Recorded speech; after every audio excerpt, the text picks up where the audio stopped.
వ్యవసాయంలో ఒడిదుడుకులు రోజురోజుకు పెరుగుతూనే ఉన్నాయి. వీటికి వాతావరణ పరిస్థితులు ప్రధాన భూమిక పోషిస్తుండగా మానవ తప్పిదాలు కూడా తమ వంతు సహాయాన్ని అందిస్తున్నాయి. అలాంటిది ఈ ఏడు కురిసిన వర్షాలతో నీటి లభ్యత పుష్కలంగా ఉంది.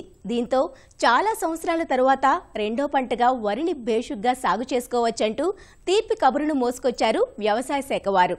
అయితే సాంప్రదాయిక వరి రకాలతో పాటు మరెన్నో కొత్త రకాలను కూడా అందుబాటులోకి తెచ్చారు శాస్త్రవేత్తలు. ఆ ప్రాంత స్థితిగతులు, వారి సమస్యలు, నీటి లభ్యతను బట్టి రకాలను ఎంచుకోవడం ఉత్తమం. మరి గోదావరి జిల్లాలో రబీ సాగుకు అనువైన వరి రకాల గురించి వివరాలు అందిస్తున్నారు మారుటేరు ప్రాంతీయ వ్యవసాయ పరిశోధన స్థానం శాస్త్రవేత్త డాక్టర్ పాలడుగుల సత్యనారాయణ. దాళ్వాకి అనువైన రకాలు ప్రస్తుతం మనకు సిఫార్సు చేసినటువంటి రకాలు చూసినట్టయితే ప్రధానంగా MTU 1010 అనే రకాన్ని మనం చెప్పుకోవచ్చు. ఇది 120 రోజుల కాల పరిమితి కలిగి చేను మీద దాదాపు పడిపోకుండా అటు అగ్గి తెగుల్ని అలాగే దోమని మధ్యస్థంగా తట్టుకుంటూ దాదాపుగా ఒక ఎకరాన్ని చూస్తే 40 నుంచి 55 బస్తాల సామర్థ్యం కలిగిన ఈ రకం అత్యధిక సాగులో దాళ్వాలో ఉందని మనం చెప్పుకోవచ్చు. ఈ రకంతో పాటుగా మనకి ఇంకా చెప్పాలంటే MTU 1001 అనే రకం కూడా దాళ్వాలో సాగులో ఉంది. ఈ రకం యొక్క గుణగణాలు చూసినట్టయితే 125 రోజుల కాల పరిమితి, అటు అగ్గి తెగుల్ని దోమపుట్ని చాలా వరకు తట్టుకుంటూ మధ్యస్థ కింద నాణ్యత కలిగిన రకం. ఇది కూడా అధిక దిగుబడి సామర్థ్యత కలిగిన రకం. దాదాపు 40 నుంచి 55 బస్తాలు పండేటువంటి ఈ రకం కూడా దాళ్వాకి అనువైన రకంగా చెప్పుకోవచ్చు. అలాగే IR64 అనే రకం కూడా సాగులో ఉంది. ఈ రకం యొక్క గుణగణాలు చూసినట్టయితే 120 రోజుల కాల పరిమితి కలిగి అగ్గి తెగులు తట్టుకుంటూ దోమపోటుకి లొంగిపోయే లక్షణం ఈ రకంలో ఉంది. ఇది కూడా సన్నగా అటు 1010 లాగా సన్నగా పొడుగ్గా ఉండే రకం. వీటితో పాటుగా మనకి NLR 3449 3349 అనే రకం కూడా దాళ్వాకి అనువైన రకంగా చెప్పుకోవచ్చు. ఈ రకం గుణగణాలు చూసినట్టయితే 125 రోజుల కాల పరిమితి కలిగి బాగా దుబ్బు చేస్తూ అగ్గి తెగుల్ని సమర్థవంతంగా తట్టుకునే ఈ రకం సన్న రకంగా కూడా ఉన్న నేపథ్యంలో ఈ రకం యొక్క సాగు కూడా గణనీయంగా పెరిగింది.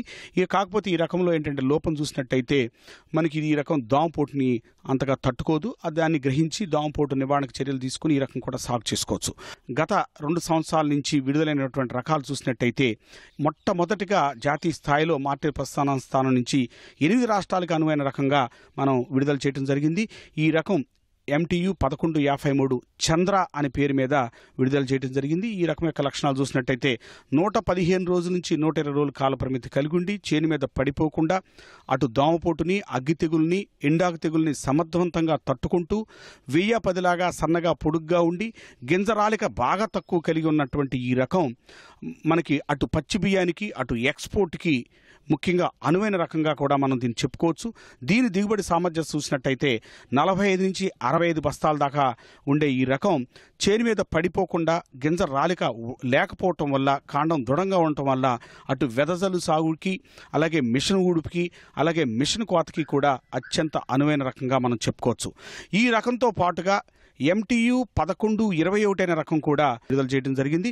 ఈ రకం యొక్క గుణగణాలు చూసినట్టయితే 125 రోజులు కాల పరిమితి కలిగి చేను మీద పడిపోకుండా అటు దోమపోటుని, అగ్గి తెగుల్ని సమర్థవంతంగా తట్టుకుంటూ మధ్యస్థ గింజ నాణ్యత కలిగి ఇది దిగుబడి సామర్థ్యం చూసుకున్నట్టయితే 40 నుంచి 60 బస్తాలు కలిగినటువంటి ఈ రకం నేరుగా వెదజల్లి సాగు విధానానికి అలాగే మామూలుగా నాటుకి అత్యంత అనువైన రకంగా చెప్పుకుంటూ మిషన్ కోతకి అనువైన రకంగా బాగా అనువైన రకంగా అక్కడ చెప్పుకోవచ్చు. ఇంకా చూసినట్టయితే మనకి MTU 3626 దీన్నే మనము మార్కెట్ ప్రస్తుత స్థానంలో ప్రభాత్ పేరు మీద విడుదల చేయడం జరిగింది. ఈ రకం గుణగణాలు చూసినట్టయితే 130 రోజులు కాల పరిమితి కలిగి అగ్గి తెగుల్ని బాగా తట్టుకునే ఈ రకం బాగా దుబ్బు చేస్తూ అటు వెదజల్లుడు సాగుకి మామూలు నాటు విధానానికి బాగుండి దిగుబడి పరంగా చూసినట్టయితే 40 నుంచి 60 బస్తాల సామర్థ్యత కలిగిన ఈ రకం మనకి బాగా లావుగా ఉండటం వల్ల అటు ఉప్పుడు బియ్యానికి ఉపయుక్తంగా ఉంటుందని ఈ రకం చెప్పుకోవచ్చు.